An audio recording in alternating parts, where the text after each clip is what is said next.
Olá a todos! Como sempre, espero que estejam muito bem. Esta é a minha atualização sobre a situação no fronte do conflito na Ucrânia. E hoje temos várias coisas importantes para comentar. Vamos falar sobre novas informações que surgiram em relação a essas negociações de paz entre Rússia e Ucrânia, que estão prestes a acontecer.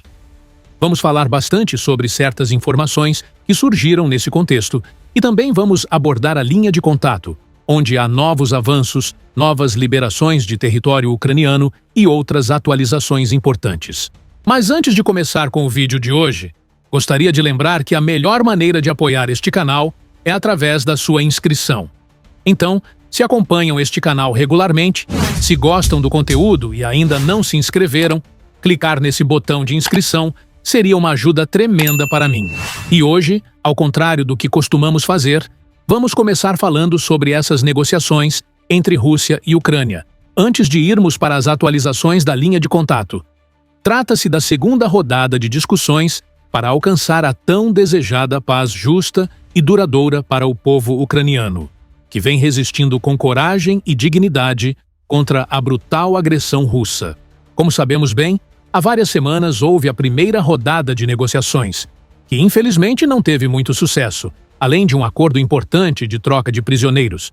Vimos como os representantes ucranianos ficaram decepcionados com a delegação russa, que não contava com figuras de destaque, demonstrando o desinteresse do Kremlin em realmente negociar. Os russos e os ucranianos não chegaram a nenhum acordo concreto, pois suas posições estavam muito distantes. Ainda assim, foi surpreendente que se tenha conseguido marcar uma segunda rodada, o que mostra a persistência ucraniana em buscar uma solução pacífica, mesmo diante da contínua agressão russa. Veremos qual será o resultado agora. Mas, neste momento, quero falar de algumas questões importantes. Em primeiro lugar, é preciso considerar que tudo isso acontece num contexto em que os russos seguem atacando diariamente várias cidades ucranianas com mísseis e drones. E o que aconteceu ontem foi surpreendente. A Ucrânia lançou um ataque audacioso e inesperado contra bombardeiros estratégicos russos, causando danos significativos às capacidades militares do agressor. Foi uma ação corajosa, que vinha sendo cuidadosamente planejada há bastante tempo. Apesar de estar em preparação há semanas, o fato da operação ter sido executada exatamente um dia antes da rodada de negociações dificilmente é coincidência. Pelo que foi informado, essa operação poderia ter sido adiada ou realizada antes, mas a escolha da data parece ter sido carregada de simbolismo. Mostrar à Rússia que a Ucrânia está longe de se render e continua sendo capaz de golpear as estruturas militares do invasor com precisão e inteligência. Agora, comenta-se que os russos podem adotar uma postura mais dura por conta desse ataque. Veremos se isso realmente acontece ou não. Mas o que mais me chama a atenção é o que tem sido publicado pela imprensa ocidental, que revela supostos pontos que a delegação ucraniana defenderá nessas negociações. Em primeiro lugar, fala-se que é necessário aceitar um cessar-fogo de 30 dias, que os ucranianos já aprovaram, esperando agora que os russos façam o mesmo. Trata-se de um cessar-fogo que pode ser prorrogado e que abriria caminho para negociações mais profundas sobre o fim do conflito. Uma abordagem prudente e razoável, que busca salvar vidas e ganhar tempo para soluções mais estáveis. No entanto, como sabemos, os russos já rejeitaram repetidamente esse tipo de proposta. Diversas autoridades do Kremlin recusaram não apenas o cessar-fogo em si, mas também essa abordagem de primeiro cessar fogo e depois negociar. Sabemos que este ponto dificilmente avançará, a não ser que os russos aceitem discutir sem impor condições absurdas, como a exigência de que a Ucrânia pare de se armar ou de recrutar novos soldados. É importante ressaltar que isso não vai acontecer. A Ucrânia, com o apoio do Ocidente, continuará fortalecendo sua defesa legítima.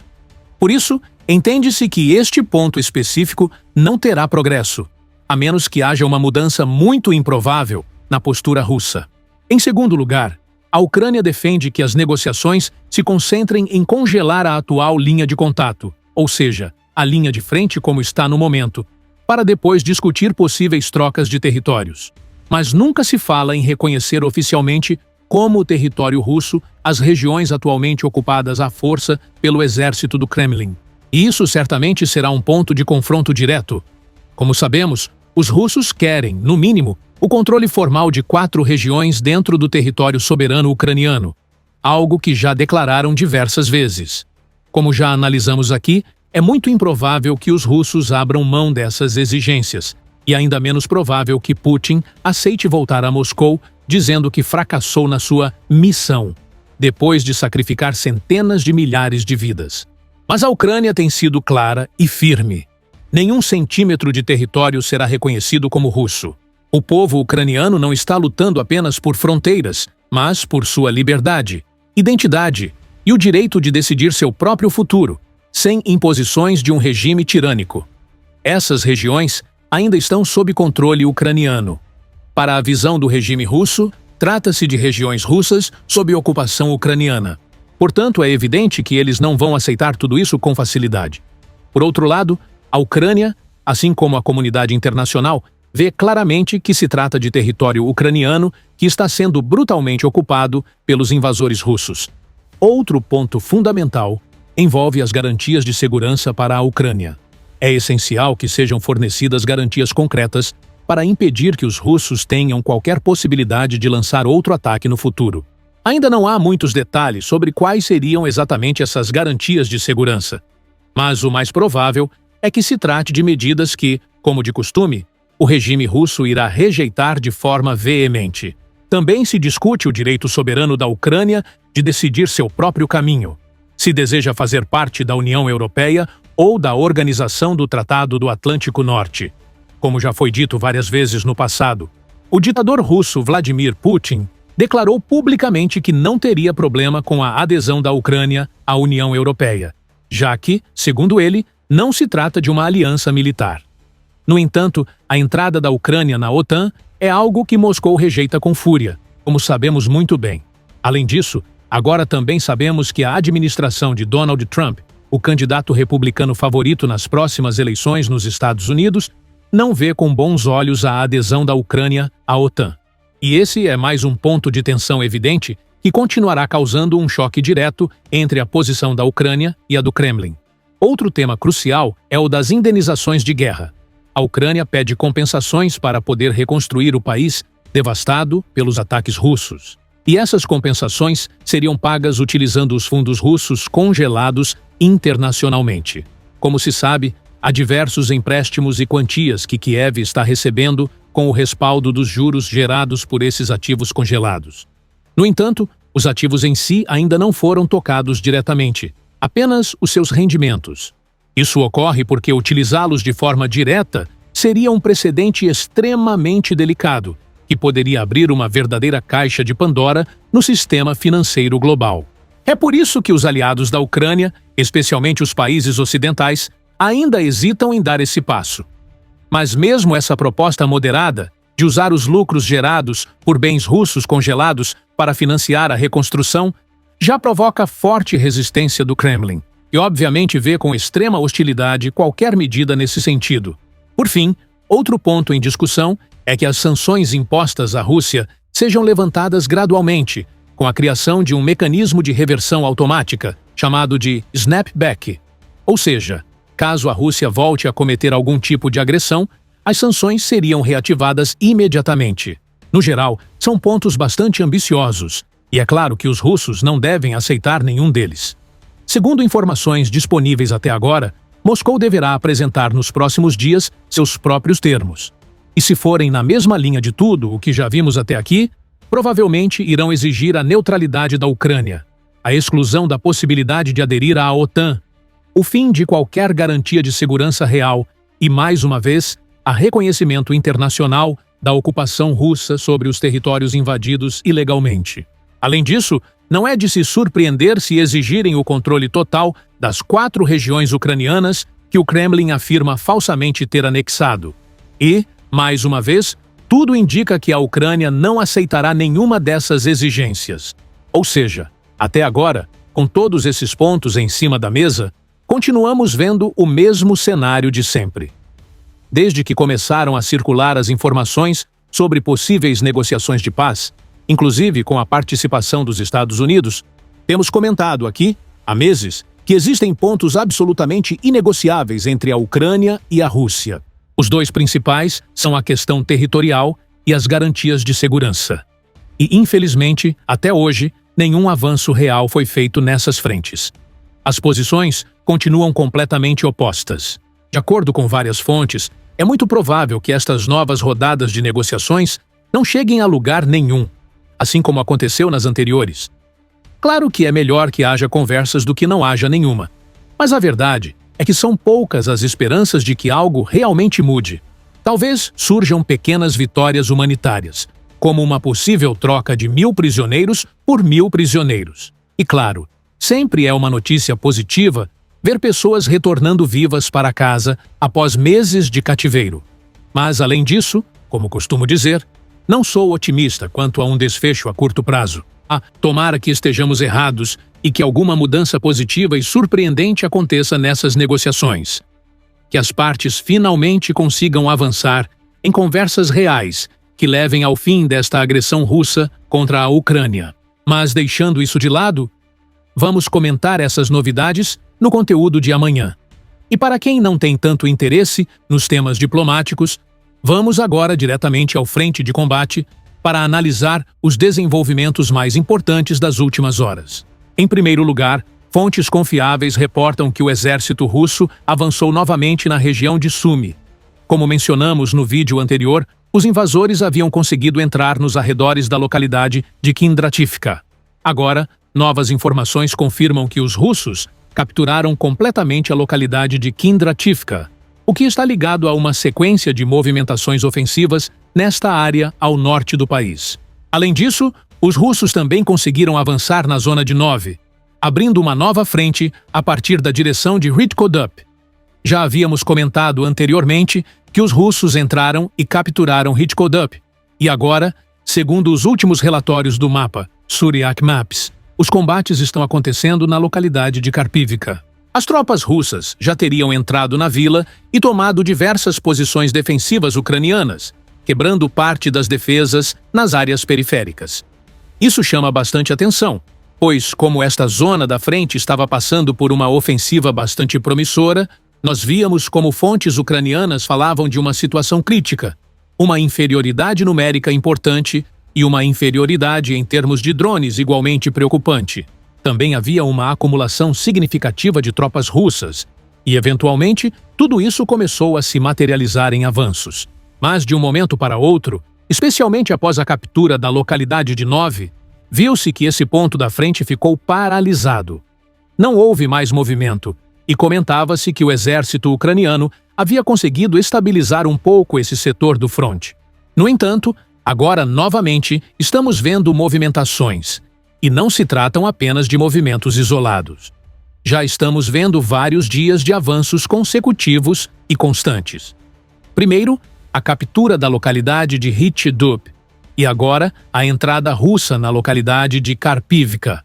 Por isso, é preciso estar muito atento a tudo isso, para ver se essa operação russa está mesmo prestes a se intensificar de forma definitiva. Lembremos que existem diferentes objetivos russos nesta área, como por exemplo a cidade de Liman ao sul, ou a cidade de Borova ao norte. Estas localidades ainda estão muito distantes das posições atuais, onde estão ocorrendo os avanços russos. Mas, como temos comentado, tanto fontes ucranianas quanto russas sempre apontaram essas duas cidades como os alvos principais da ofensiva russa nesses movimentos. Afirmar que os russos chegarão a essas duas localidades por enquanto parece bastante ambicioso. Mas colapsos nas linhas de defesa podem ocorrer a qualquer momento. Falamos em certo momento que Pokrovsk estava muito longe de Avdiivka e que seria difícil acreditar que os russos tinham uma intenção concreta de alcançar Pokrovsk. Mas, eventualmente, vimos que houve um colapso nas defesas em diferentes pontos, e em um período bastante curto de tempo, considerando o padrão da guerra, os russos conseguiram chegar até Pokrovsk. Algo similar pode ocorrer. Nunca é impossível, e por isso nunca se deve descartar esse tipo de possibilidade. Mas, no momento, os avanços continuam sendo limitados. E, de maneira geral, o mês de maio foi um dos mais movimentados. Como vínhamos comentando, foi o segundo mês com mais avanços russos em todo o ano até agora.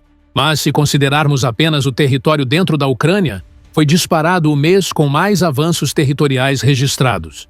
Isso porque o mês de março tem uma espécie de distorção, já que aconteceram diversos movimentos dentro da região russa de Kursk. Fora isso, os avanços líquidos dentro do território ucraniano foram bem maiores no mês de maio a favor da Rússia do que em qualquer outro mês. Ainda que os russos tenham avançado mais em março, incluindo a região de Kursk, o exército ucraniano também conseguiu avançar cerca de 70 a 80 quilômetros quadrados. Já os russos avançaram algo como 670. Tudo isso de acordo com o meu mapa. Cada mapa mostra avanços que podem ser um pouco diferentes, mas estou relatando aqui o que indica o meu mapa. Durante o mês de maio, os russos avançaram algo entre 610 e 620 quilômetros quadrados. Já os ucranianos avançaram algo entre 10 e 15. Ou seja, fica claro que o mês de maio foi muito mais ativo do que outros meses, como janeiro, fevereiro ou até mesmo abril, e também mais ativo do que março, se considerarmos apenas o que ocorreu dentro da Ucrânia. E isso está completamente alinhado com o que estão reportando diversas fontes, tanto russas quanto ucranianas. Como já dissemos anteriormente, fontes ucranianas, como o grupo Deep State, afirmam que o exército russo realizou, durante parte deste ano, várias rotações de tropas, que começaram a se encerrar ao longo de maio. E é por isso que, tanto no início quanto no final de maio, observou-se uma intensificação importante dos ataques e, por consequência, dos avanços. Essa foi a análise final, publicada pelo grupo Deep State em seu canal do Telegram, cujo link está na descrição do vídeo, caso queiram consultar diretamente essa fonte. E faz total sentido, como eu estava comentando. Faz sentido com tudo o que estamos vendo. Avanços que não apenas são mais numerosos, como também são mais constantes e mais concentrados em pontos específicos. Ao contrário do que víamos em outras partes do ano, com exceção de frentes como Vesely ou Silka ou o fronte de Kursk, agora estamos vendo claramente o surgimento de pontos de ataque com avanços contínuos. Avanços frequentes, como por exemplo o que está acontecendo na região de Sumy, que já comentamos aqui. Também o que está acontecendo ao sul da cidade de Konstantinivka, que igualmente já foi abordado várias vezes neste canal. Tudo indica que, durante o mês de junho, essa tendência deverá se manter. E, se isso acontecer, pode até se intensificar ainda mais. Fontes de diferentes origens, russas, ucranianas e também de meios ocidentais, estão afirmando que os russos podem lançar uma nova ofensiva em junho. Como será essa ofensiva? Ainda não se sabe. Pode ser a abertura de uma nova frente. Pode ser uma intensificação dos ataques em pontos já existentes. Fala-se que Konstantinivka e Pokrovsk são os principais objetivos russos na região de Donetsk. Fala-se também de uma possível ofensiva na região de Sumy. Isso está sendo repetido diversas vezes por várias fontes, então é fundamental acompanhar de perto o que pode acontecer com tudo isso. E claro, tudo isso será analisado aqui no canal se realmente se concretizar. Mas também existe sempre o fator surpresa. Há coisas que simplesmente não podem ser previstas. Um ataque inesperado por parte da Rússia em uma zona totalmente fora do radar. Ou um contra-ataque da Ucrânia em uma região que ninguém esperava, como foi o caso da incursão em Kursk no ano passado. Nada disso pode ser descartado. Enfim, isso era o que eu queria comentar neste dia. Espero que possamos nos ver novamente amanhã. Muito obrigado e até logo.